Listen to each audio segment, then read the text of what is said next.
Hi everyone, my name is Mike Rampf, Feldstein, Jessica Webster. We're having a conversation with the three of us today. What's going on at the real estate market?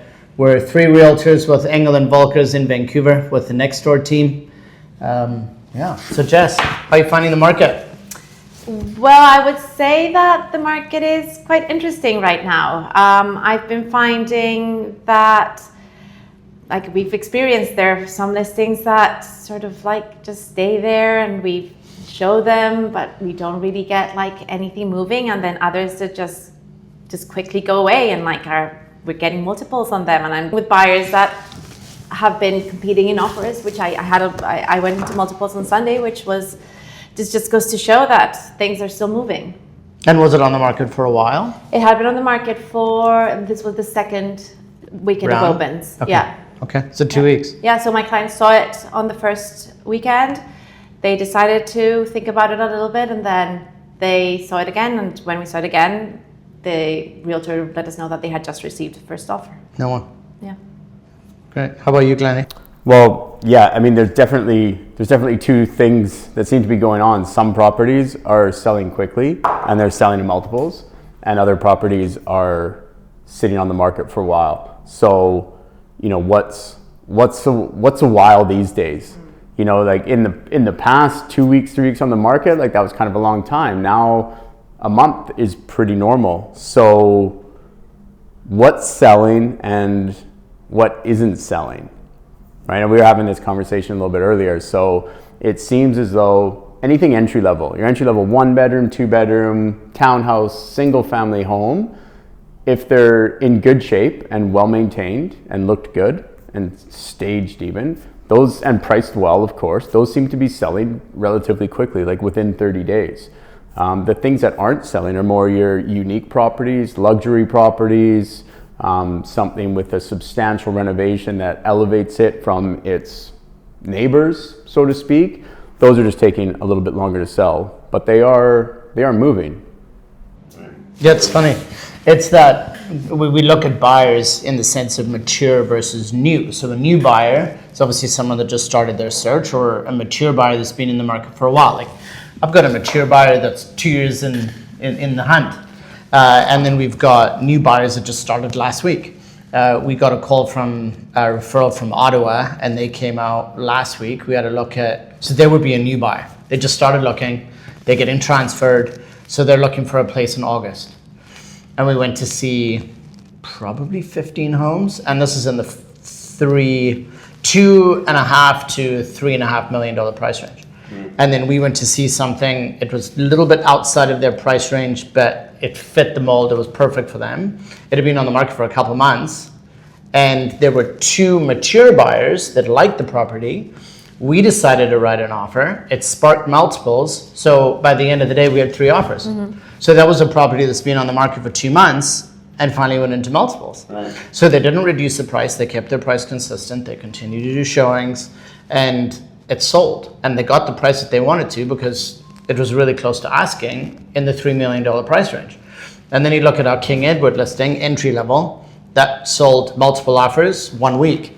And then all our entry level stuff is selling really quickly, but then that luxury is taking longer. You don't know when it's going to sell. You don't know if it's going to go into multiples, but I think patience is really the message that I think we need to get across.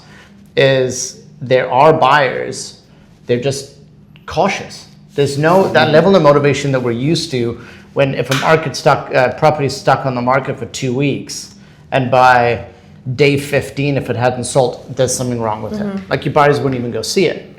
Now it's like being on the market for 75 or 90 days.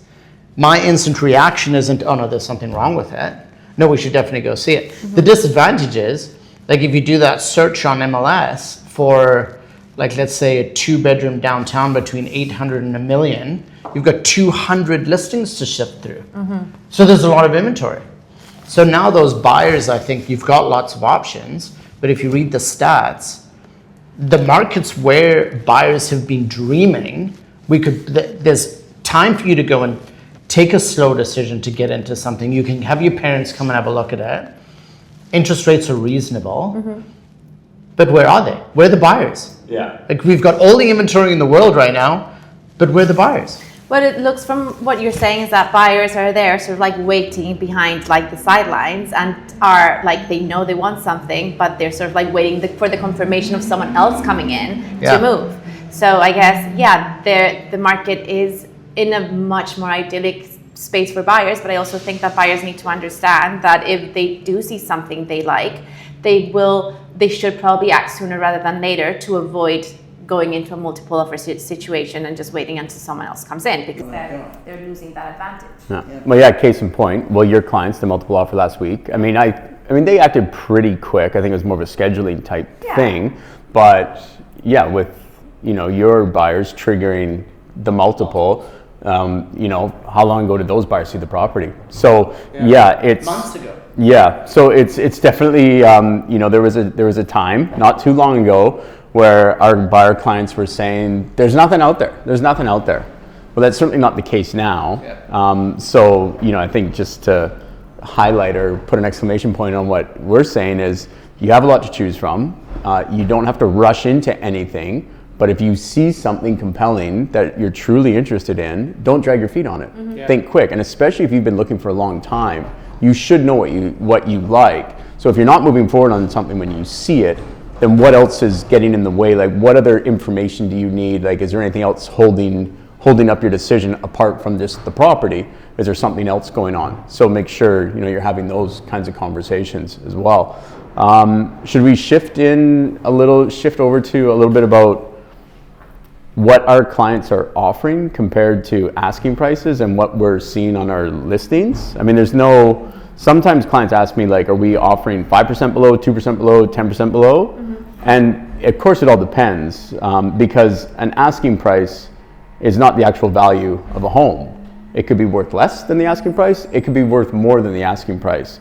But what are you guys seeing as far as, I know on some of my lists and some of the buyers, what we're offering? What are you seeing as when things are coming in and offer prices? Well, what I'm seeing right now is there's kind of like I would say, let's leave the entry level aside, for like more luxury items or things that are like tier properties. It seems to be quite a big gap between what the seller thinks the home is worth, or what the seller expectation is, and what buyers think it's worth. So I think we're getting into this sort of like moment where buyers want to buy, but because of the market we're in, are expecting to get some sort of a deal from a home, and sellers are kind of like still sticking to their guns on price. So we've seen a couple of offers that have come through that really don't go anywhere because they sort of like just kind of like get idle in that sort of like space between expectations. But I think that's sort of like the market we're in at the moment. Maybe sellers have been used to markets where everything's sold really quickly, sold for asking or over asking, and they're sort of like thinking, well, why my home is not performing the same way. But I think what the perspective has to shift, that what's been happening in Vancouver, or happened in Vancouver in the past years before things slow down, was sort of atypical as well. Like, most markets don't behave like that. Yeah, and I guess that's just it. I mean, there's several different types of buyers out there, but there's people who are moving because of life circumstances. Like, no, we've got to make this move, and so they're more motivated, let's say. Then there's buyers who do want to move. They're not out there just kicking tires, but they're looking for that amazing deal. And it's kind of like it seems, just generally speaking, buyers like to make offers based on where they think the market's headed, as opposed to where it is right now. So I think there is people still kind of wondering what's going to happen. So they're like, yeah, if I'm going to get into this property, I really like it at this price. I know what the comps are saying, but I really like it at this price. It makes me feel better. Where other buyers will pay the number. And of course, sellers, it's a tough time because they're thinking back like a few years ago or a couple years ago when their place was worth X and that sort of thing. Most sellers do end up becoming a buyer after the sale, so then they get that side of it. But it's hard to, when you're a seller, you have your seller hat on. When you're a buyer, you have your buyer hat on. It's hard to kind of blend the two. And then, of course, expectations. We hope they overlap, and then somewhere in there we find the deal. I think that's a very important point. Like if you're selling to buy into something else, maybe something bigger, if you still focus on the big picture, if you lose a little bit, and you're not really losing because it all comes from this sort of like fictitious number that you have in your head, but if you are maybe willing to sacrifice a couple of $10,000, $20,000 in your sale price, you might actually, because we are in a slower market and we have said that second tier presents more opportunities, you might be able to make up that money when you purchase your next home. Yeah, good point. I see it as, when you're talking to a seller, you're talking to them yesterday about the value that you gave them. Now you're on the market, you've been on the market for a period of time. The market has softened. Maybe we missed the mark on the list price. So they have this idea of phantom money. So we told them, let's say their house is worth $3 million, but now the market's come down. 5% on a $3 million property is a little bit of money. You got $150,000 to play with. So then your buyer comes through and they've just read all the news from the New York Times to the Vancouver Sun to everything that's coming up on Twitter, where you're reading everything from the perspective of a buyer. The market's coming down, the market's soft. Okay, well, maybe that place is worth $150,000 less. I feel really good at 2.6. So we just had a phone call from a realtor who wants to write on one of our properties. It's a $3 million home, and they want to come in with a lowball offer. So I said, well, what's the price? Like, what is your definition of a lowball offer? It could have been 2.9, it could have been 2.4. That agent said around 2.6. I'm like, okay, well, tell me why. Is it because you don't see the value? Is it because they're reading the newspaper and the market's crashing? Is it because there's some wear and tear? I'm like, well, if there's wear and tear, when we listed it, we took that into account, that it needs new windows and it needs new paint and it needs new this and that. So we took that into account. So if you think it's for 2.6 because of wear and tear, okay, well, you should pay asking because we think it's worth $3 million. So that's the perspective of a buyer. He had a bad day, reading the newspaper this morning, the market's soft. To me, as you said, I feel comfortable paying 2.6. Okay, that's fine. Write me the offer because we don't actually know where it's going to end up. Maybe we're in that realm of acceptability. But phantom money, I spoke to my sellers, I think it's worth 3 to 3.1. So now they've got this phantom value at 81. So it's a pissing match between the seller and the buyer, and are we going to meet? Are we going to be able to match expectations? And what really needs to happen is you need to go through with an offer and see if you can match the buyer and seller's expectations. But you also need to be careful. We wrote an offer with a buyer last week.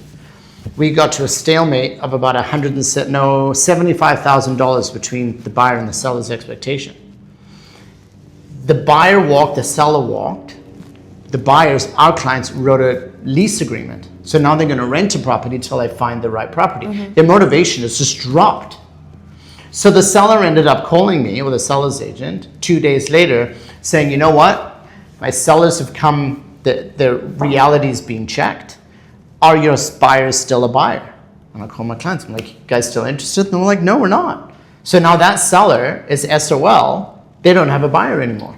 So I think we've really got to be careful. When a seller has an offer on the table, we've really got to take it seriously. And when a buyer's in play, we got to try to see if we can make that deal work. So and it's circumstances too, right? I mean, I'm having this conversation with a couple clients, we always have this conversation.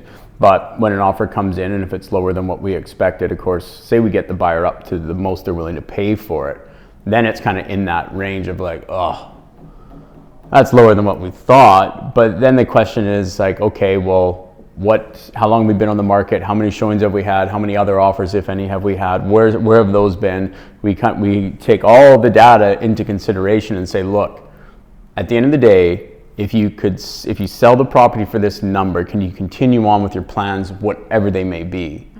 I know you might not like it, but can it get you where you want to go? Or do you want to roll the dice and continue on the market? And days on market, of course, pile on and then, has a negative connotation to it. Yeah, and sometimes if it doesn't work, then you can't do the deal. But if it does work, then it might be worth really considering. right? If it does make sense, as opposed to humming and hawing about it too. It's kind of interesting, right? Like that, that house that you're talking about, I mean, hasn't been on the market that long, but it's been on long enough, I would think. And then for the seller to be uncertain about what they want to do, About a month. and then come back, it's an interesting market out there for everybody. Buyers, sellers, upsizers, downsizers, entering the market, leaving the market. I had a client the other day screenshot his ChatGPT market summary, and it was doom and gloom. This client lives in Mount Pleasant, has a nice condo in Mount Pleasant. I live in Mount Pleasant, understand the market very well, but his prompt was very general. Mm-hmm. So I replied with specific stats for condos that are 1 to 10 years old, from 500 to 700 square feet.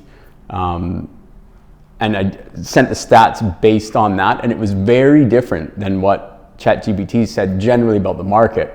So I think, if you're... Like ChatGPT gets things wrong? No, ChatGPT got it right, but it's a generalization. Yeah. Like if you're watching the news, if you're reading a paper, if you're going on to the Real Estate Board of Greater Vancouver's website and you're looking at stats, and when you see sales are down 20% compared to the 10-year average, or down 20% compared to this time last year, and listing inventory is up, that's very true in a very massive geographic area. This is Greater Vancouver. Like this is everything out to Langley, except Langley, right? That's when it's Fraser Valley, just before. So what's happening?